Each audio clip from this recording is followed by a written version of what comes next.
All right, at last report, the Lions fire is estimated to be 5,095 acres, 80% contained, showing 660 acres of growth on Monday.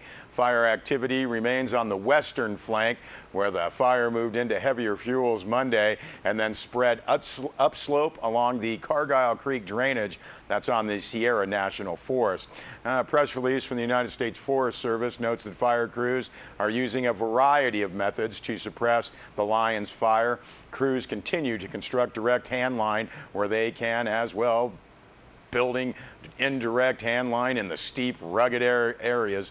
Crews have numerous rock barriers that they can use to help build this line. Helicopters are supporting them by cooling the fire's edge with water drops. Lions fire, at last report, 111 personnel assigned, 4 crews, 4 helicopters, and resources continue to arrive. The Lions fire started back in June, but has flared up in recent days. Now, the Reds Meadow Road and all services in Reds Meadow Valley, including Devil's Postpile National Monument and Rainbow Falls, remain open. However, there are closures. There is an emergency trail closure for the Fern Lake and Beck Lake trails on the Inyo National Forest. Also, emergency trail closures and a forest order to close the area on the Sierra National Forest. Now that's west of the North Fork on the San Joaquin River, north of the Middle Fork of the San Joaquin River, and south of Iron Creek. Smoke, obviously, here in the eastern Sierra from the Lions fire is visible along Reds Meadow Road, Minaret Vista, Devil's Postpile, and Mammoth Mountain, as well as the town of Mammoth Lakes. Significant fire activity from numerous fires burning throughout California is affecting the air quality in the eastern Sierra. Now, a community meeting concerning the Lions fire was scheduled for Tuesday, July 31st at the United States Forest Service grounds in Mammoth Lakes. Great Basin Unified Air Pollution Control District also issued a Stage 2 health advisory for Mono County, including Mammoth Lakes, Lee Vining, Bridgeport, and June Lake. A Stage 2 health advisory recommends that everyone refrain from strenuous outdoor activities in the impacted areas. Officials also issued a news release concerning wildfire smoke, noting to take steps to protect your family and yourself from wildfire smoke, including avoid the smoky periods. Those seem to be a little bit more in the morning here. Smoke often changes over the course of a day. Track conditions and plan your activities to avoid the worst periods of air quality. Also, stay indoors, reduce activity. Smoke exposure. Children, pregnant women, older adults, and those with chronic illnesses are more vulnerable to smoke exposure. Do not rely on masks for protection. Dust masks or bandanas do not offer protection. Now, we have posted that full press release, also fire information, including a statewide fire summary by CAL FIRE on our website, sierrawave.net. Well, the Inyo County Board of Supervisors announced last Friday that the board has decided to exercise the termination provisions of its contract with Administrator Kevin Caruncio to serve as the Inyo County CAO without cause and at will, and that he will be relieved of his duties, responsibilities, and authority as Inyo County Administrator effective August 10th. Inyo County Board of Supervisors decision, the press release from Inyo County notes, was made with Kevin Caruncio's complete understanding and support.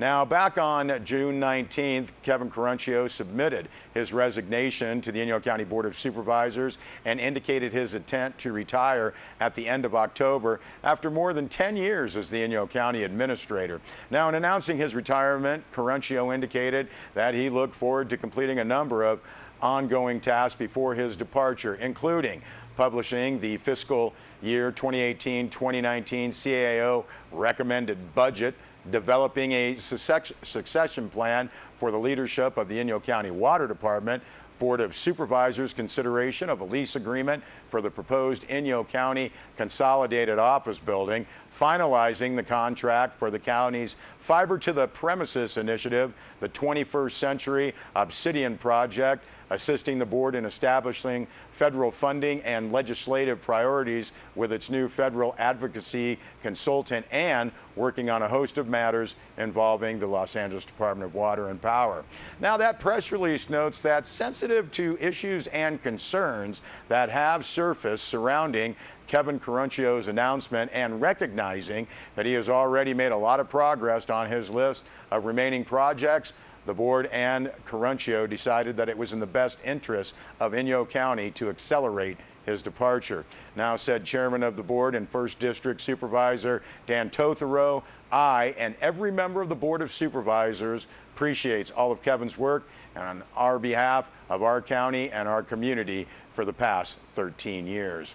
Now, the Inyo County Board of Supervisors has appointed Clint Quilter, the Inyo County Public Works Director and County Road Commissioner, to serve as the acting county administrator while the board continues the CAO recruitment process that it initiated on July 10th. That process is expected to conclude early next year.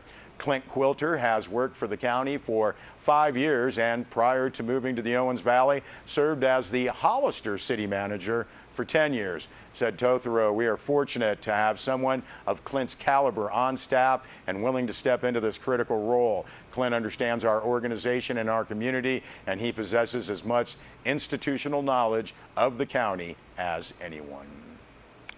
Well, the California Highway Patrol Bridgeport area office conducting active shooter training today and Wednesday at Mammoth High School. Now, this training comes 2 months after a local student, Devin White, made threats toward the high school.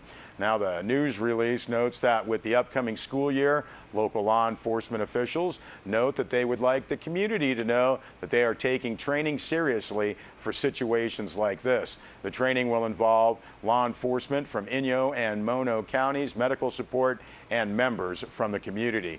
Now, today mostly involved classroom training. Wednesday will involve scenarios, simulations, paintball type there. Well, a great rescue by Mono County search and rescue members, as well as many other agencies and hikers, helped aid a man who had become stuck between 2 granite slabs.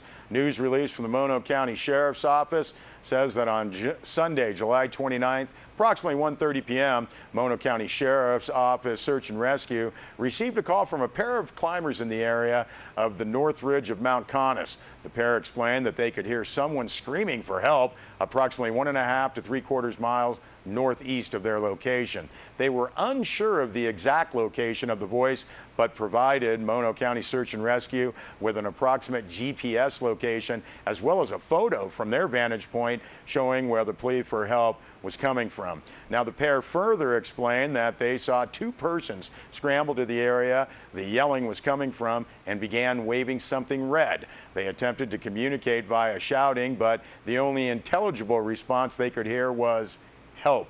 The approximate location of the victim was around the 11,400-foot elevation near the base of Conness Glacier. An additional climber on the east side of Mount Conness also relayed similar information to Yosemite Dispatch, which forwarded the additional information to Mono County Sheriff's Office Dispatch. Now, 12 Mono County Search and Rescue personnel responded and readied at the Saddlebag Lake trailhead, and the search and rescue team then began the hike into the area to attempt to locate and assist the injured person.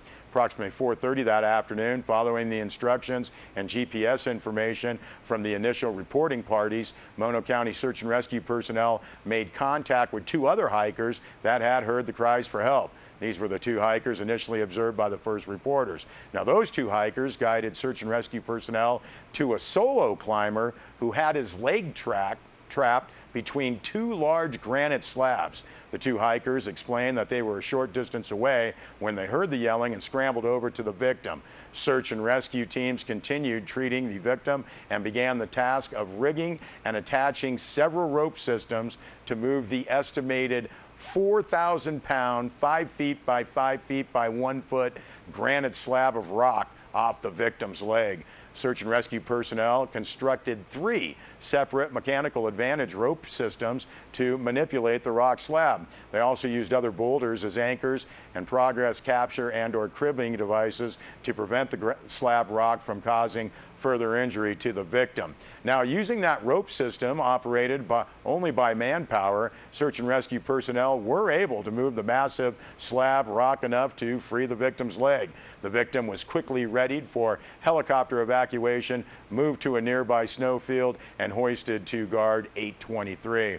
Now, Mono County Search and Rescue would like to extend a big thank you to all the cooperating agencies, including CHPH 40, Cal OES, National Guard 823, Care Flight, Medic 2, and Yosemite Dispatch. And the press release also says a bigger thank you goes to the multiple callers reporting the incident, especially the initial climbing pair who provided an extremely accurate location from a long distance away, as well as the 2 hikers that reacted to the calls for help, located and stayed with the victim until search and rescue arrived. And the press release says it is amazing and truly humbling what perfect strangers are willing to do for others in their time of need. Nicely done by everybody. That full press release posted on sierrawave.net. Well, State Route 168 West Bishop Creek Road was open last Friday night after being closed since July 22nd due to that massive rock and mudslide.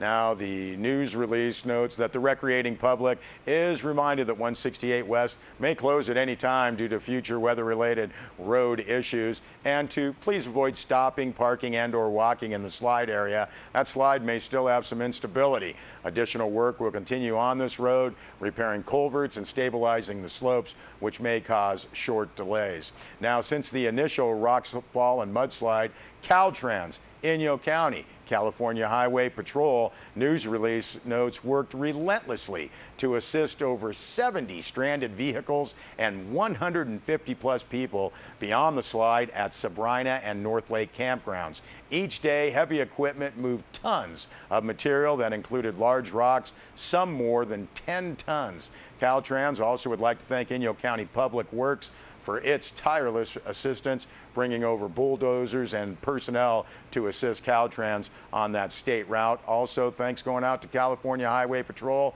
and the Inyo County Sheriff's Department for its support with escorts, personnel, and keeping the public informed, with the United States Forest Service working with the public to reschedule countless wilderness permits. That full press release also posted on sierrawave.net. We'll be back with more news.